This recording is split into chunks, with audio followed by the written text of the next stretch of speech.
Do something different the next 90 days than you did the last 90 days, like picking up the books to read.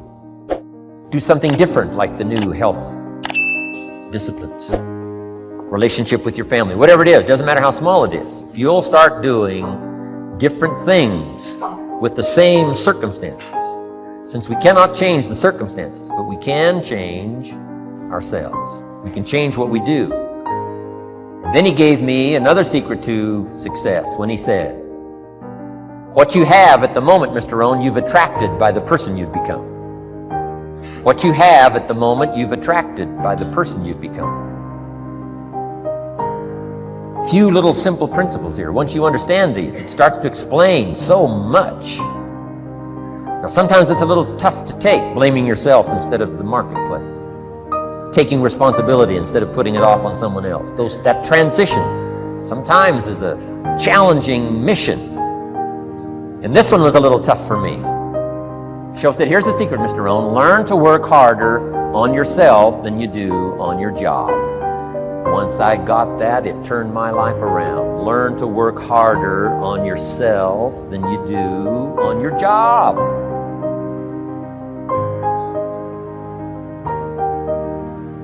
He said, if you work hard on your job, you'll make a living. If you work hard on yourself, you can make a fortune. Wow. If you would have known me at age 25, you would have said, Jim Rohn's a hard worker. If you'd have known me, you'd have said that. I'm the guy, I don't mind coming a little bit early, staying a little bit late, I don't mind that. You'd have said, well, Jim Rohn's a hard worker. You say, well, how come he's got pennies in his pocket and nothing in the bank and behind on his promises? Well, I was a hard worker, but I was working hard on my job, not on myself. I'm telling you, if you'll learn that simple little principle and start the process today, latest tomorrow, I'll give you tonight to think it over.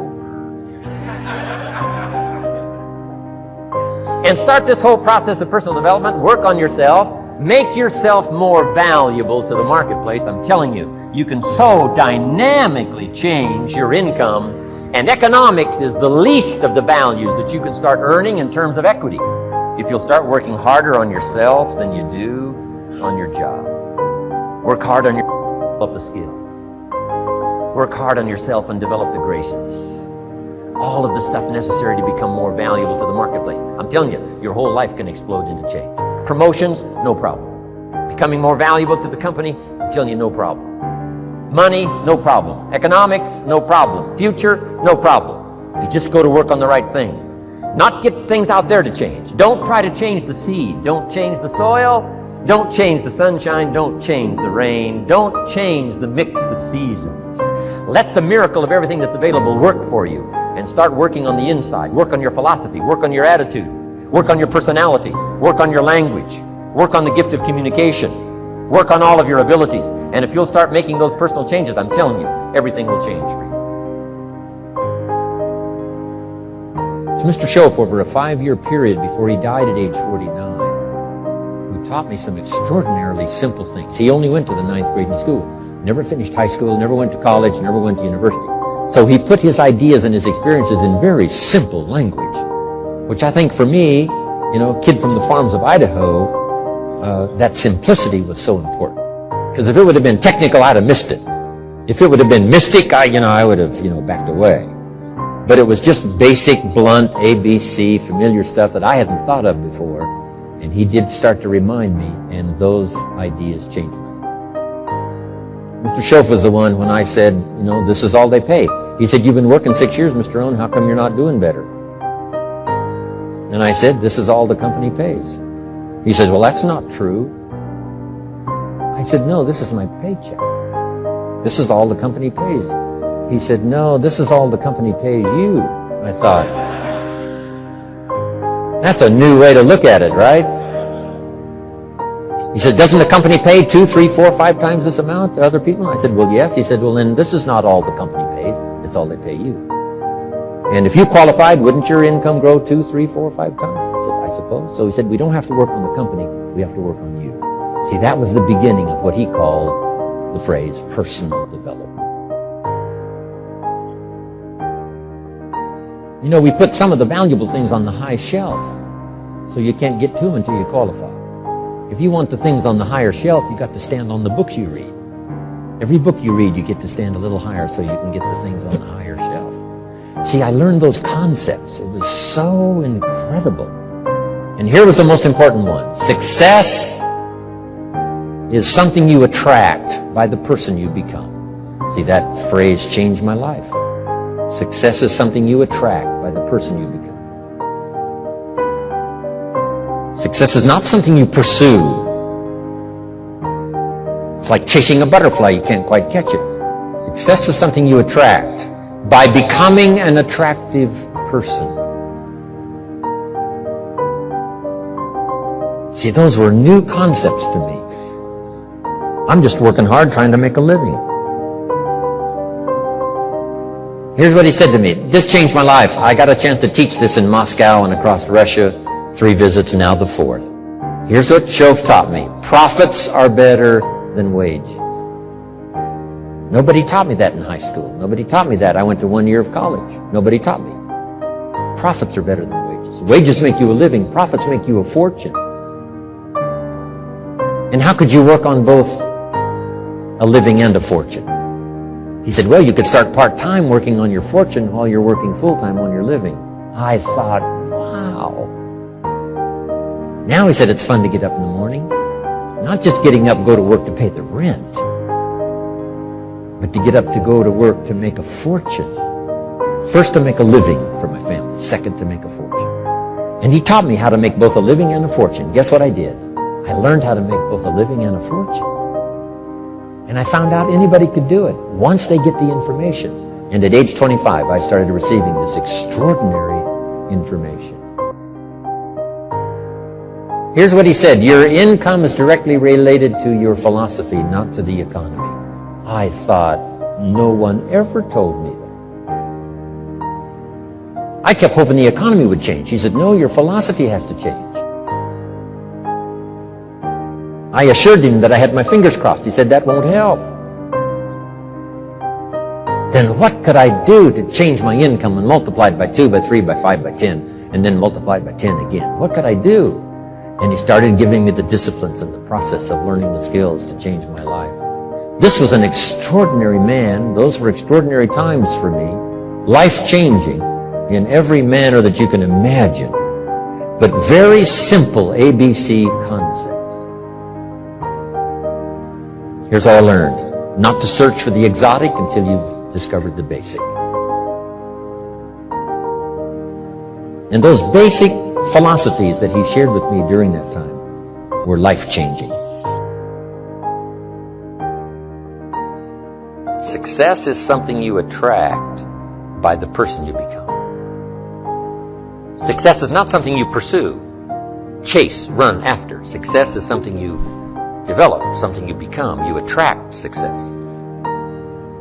So the whole key to unlock all the treasures, whether it's economic treasures or spiritual treasures, financial, social, personal, every way you can possibly think of, is by your own personal development. And then he added one more, which is so important, and it's probably worth the price of the seminar. Here it is. What you become is much more valuable than what you get. What you become is much more valuable than what you get. The major question to ask on the job is not what am I getting here. The major question to ask on the job is what am I becoming here. Not what am I getting, what am I becoming. So it's very important what you become. Because what you become attracts. If you become cynical, you attract cynicism.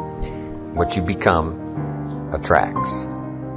So this whole subject of personal development was so vitally important to me. It changed my life. I was a millionaire by age 31. And that was just the economic part of it. It took me 6 years from age 25 to age 31. It was unbelievable. Remember, be a student, not a follower. And here's what you must always do. Design your own personal life.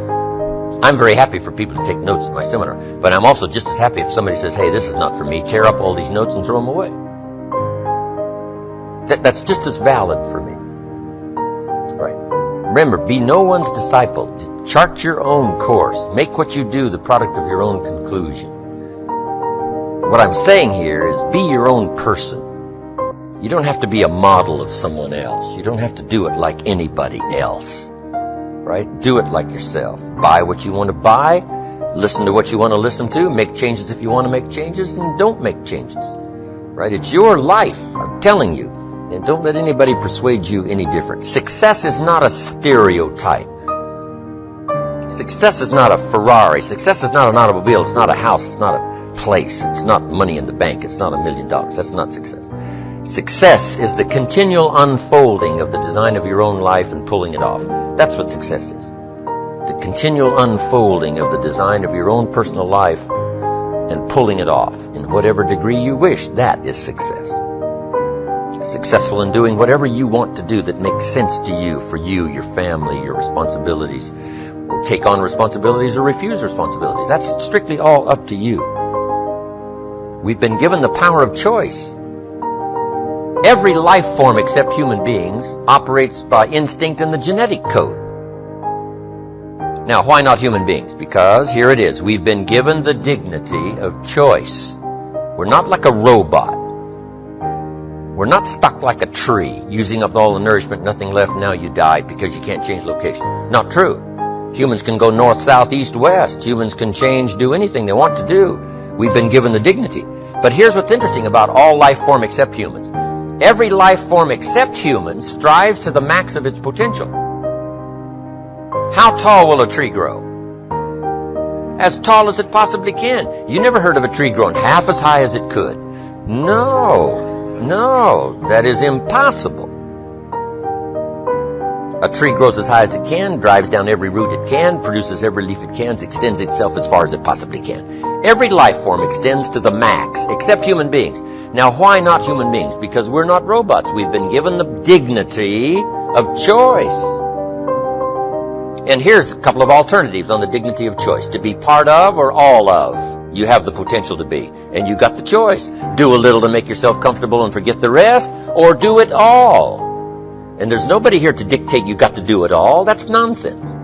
You got to be rich because we live in a rich country. That's nonsense. You don't have to be rich. You don't have to do it all. You can do a little, do some more. Take advice, but don't take orders.